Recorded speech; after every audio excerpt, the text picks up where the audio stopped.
నమస్తే MP news మన పేరు స్వాగతం. ఈరోజు పేపర్లో న్యూస్ చూద్దాం. ఓటుకు వేలాయే నేడే రాష్ట్రంలో లోక్సభ ఎన్నికల పోలింగ్, కంటోన్మెంట్ అసెంబ్లీ ఉప ఎన్నిక కూడా నేడే ఉదయం 7 గంటల నుంచి సాయంత్రం 6 గంటల వరకు 17 పార్లమెంట్ స్థానాల్లో 520 మంది అభ్యర్థులు. యాదాద్రి జిల్లాకు చెందిన బొడ్డుపల్లి నరసింహ ఎన్నిక విధుల్లో గుడిప్రత్తం మృతి.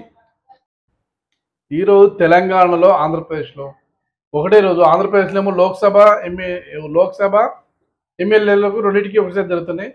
తెలంగాణలో మాత్రం ఓన్లీ లోక్సభ ఎన్నికలే జరుగుతున్నాయి. కాంటోన్మెంట్లో మాత్రం సాయన్న చనిపోతే సాయన్న బిడ్డ ఆమె కూడా ఎమ్మెల్యే అయింది మొన్న. ఆమె చనిపోయింది కాబట్టి ఇప్పుడు అక్కడ కూడా మళ్ళీ ఉప ఎన్నిక వచ్చింది కాబట్టి ఒక కాంటోన్మెంట్ పరిధిలో మాత్రం ఎమ్మెల్యేను ఎంపీ జరుగుతున్నాయి. మిగతా తెలంగాణ మాత్రం ఓన్లీ ఎంపీ జరుగుతున్నాయి. తెలంగాణలో ఎన్నికల్లో విధులు నిర్వహిస్తున్న ఉద్యోగి గుండెతో మరణించిన వార్త మనం చూస్తున్నాం. అదేవిధంగా 17 పార్లమెంట్ స్థానాల్లో 525 మంది అభ్యర్థులు, తెలంగాణలోని 17 సెగ్మెంట్లో 525 మంది పోటీలో ఉన్నట్టు మనం వార్త చూడొచ్చు.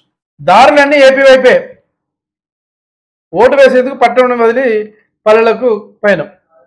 ఆంధ్రప్రదేశ్లో ఎన్నికలు ఉన్నాయి కాబట్టి అక్కడ 2 ఎన్నికలు ప్రతిష్టాత్మకంగా జరుగుతున్నాయి కాబట్టి ఆంధ్ర నుంచి సెటిలర్లు మొన్న చెప్పుకున్నాం కదా, వాళ్ళంతా ఆంధ్ర నుంచి వచ్చిన ఉద్యోగులు సెటిలర్లు వీళ్ళంతా వాళ్ళ సొంత ఊర్లకు ఓటేయడానికి వెళ్ళిళ్ళు. దాంతో పట్టం మొత్తం కాలిన వార్త మనం చూడొచ్చు. రాహుల్ వయసు ఎంతో కాంగ్రెస్కు అన్ని సీట్లు రావు.